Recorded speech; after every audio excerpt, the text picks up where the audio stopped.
Weather Service office in Wilmington, Ohio. The preceding signal was a test of the weather radio station WXJ, 46 Miamisburg, Ohio, public warning system. During potentially dangerous weather situations, specially built receivers can be automatically activated by the signal to warn of the impending hazard.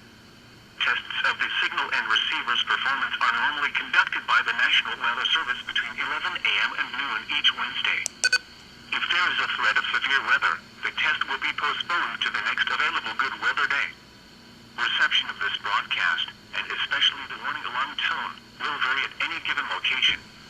This variability, normally more noticeable at greater distances from the transmitter, can occur even though you are using a good quality receiver in good working order. The warning alarm tone will be activated for hazardous watches and warnings for the following counties in Ohio: Butler, Champaign, Clark, Clinton, Dark, Greene, Logan, Miami, Montgomery, Preble, Shelby, and Warren. And in Indiana, Fayette, Union, and Wayne. This concludes the weekly test of weather radio station WXJ, 46 Miamisburg, Ohio.